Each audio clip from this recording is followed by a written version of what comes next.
Disa të vërteta janë evidente për nga natyra, edhe në rrethana normale nuk lypsen diskutuar me do e mos.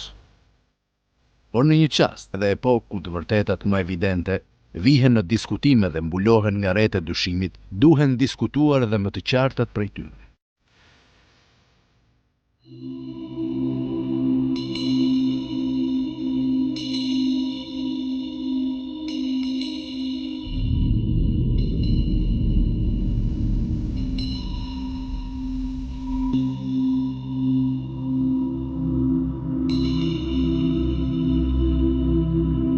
Njëra nga këto të vërteta është domosdoshmëria e një elementi asketizmi në jetën njerëzore. Pa një element sakrifice edhe asketizmi, asnjë fe, eksistoj asnjë kulturë njerëzore nuk është e mundur.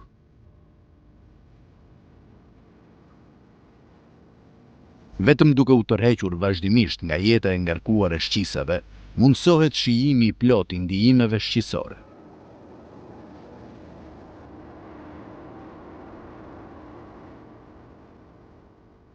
Vetëm një shkallë e caktuar, të përmbajtur nga objektet materiale të ndijesave bën që edhe jeta shqisore të baraspeshohet, pa përmendur që ajo i lejon shpirtit njerëzor të hapet drejt jetës shpirtërore.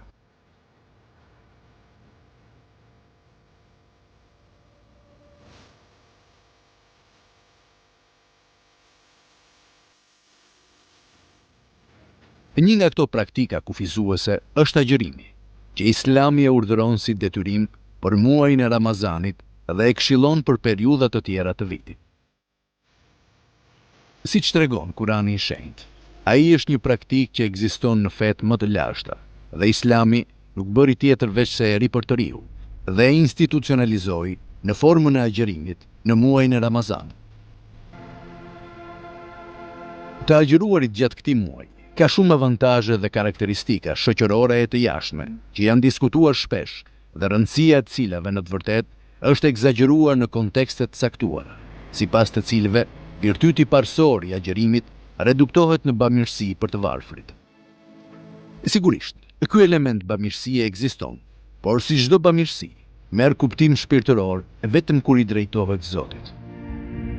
Dhe tek agjërimi është bindja ndaj vullnetit hyjnor, për të patur si fryt bamirësinë ndaj të varfërve edhe nevojtarve, edhe një pjesëmarrje reale në urinë edhe etjen e tyre.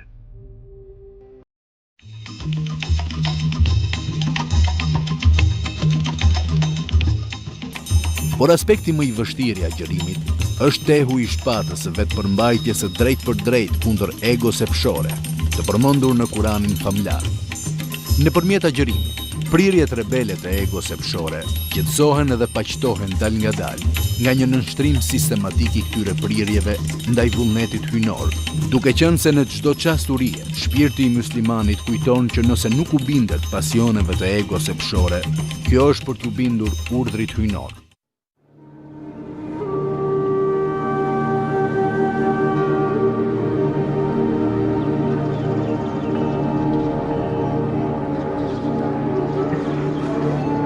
Ja përse agjërimi nuk përfshin vetëm të përmbajturit nga ushqimi, por dhe nga çdo formë luksi edhe pasioni epshor. Si rezultat i këtij kufizimi sistematik, shpirti njerëzor e kupton se është i pavarur nga mjedisi i afërt natyror edhe ndërgjegjësohet që ndodhet në këtë botë, por nuk i përket asaj.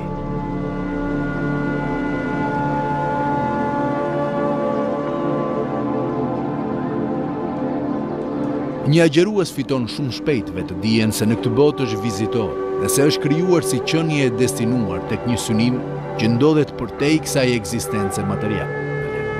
Bota që e rrethon e humbet në një farë mënyrë materialitetin e saj edhe merr një pamje zbrastie edhe tej dukshmërie që në rastin e muslimanit soditës shpihet drejt për drejti në një soditje të Zotit në krijimin e tij.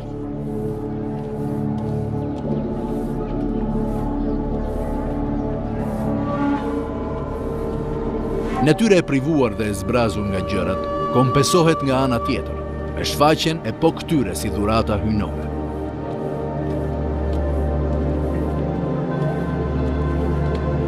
Gjatë periudhës së agjërimit, ushqimi edhe pijet që merren për të mirëqenia gjatë tërë vitit, shfaqen si dhunti qiellore edhe fitojnë domethënie shpirtërore të një natyre të shenjtë.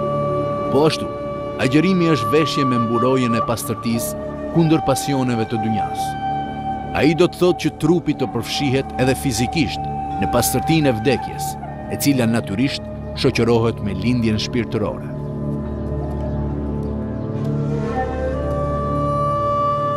Gjatë agjërimit, njeriu kujton faktin se ka zgjedhur t'i afrohet Zotit edhe t'i largohet botës së pasioneve. Ndaj dhe profeti Muhammed e donte shumë agjërimin.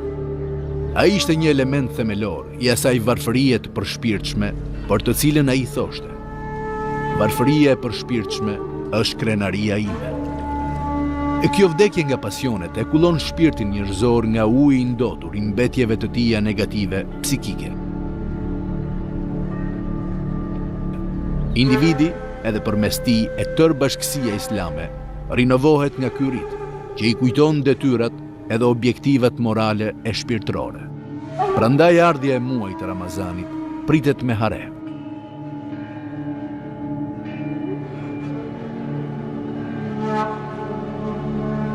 Gjatë tij, dyert e qiellit janë të hapura për besimtarët, edhe mëshira hyjnore zbret mbi ata që e kërkojnë. Plotësimi i agjërimit të Ramazanit nënkupton kryerjen e rigjallërimit edhe rinovimit që e përgatit muslimanin për të përballuar një tjetër vit me vendosmërinë e të jetuarit dhe të vepruarit sipas vullnetit hyjnor. Agjërimi gjithashtu i dhuron shpirtit njerëzor një kundërmim, aroma e cilit mund të ndijohet edhe për një kohë të gjatë pas mbarimit të abstenimit. Ai ofron shpirtit një burim energjie nga e cila ai ushqehet gjatë tërë vitit. Falë kësaj, muaji i shenjtë është quajtur i bekuari, ai në cilin begatia ose bereqeti i Zotit vërshon mbi bashkësinë islame, edhe ripërtërin burimet e saj më të thella të jetës edhe të veprimit.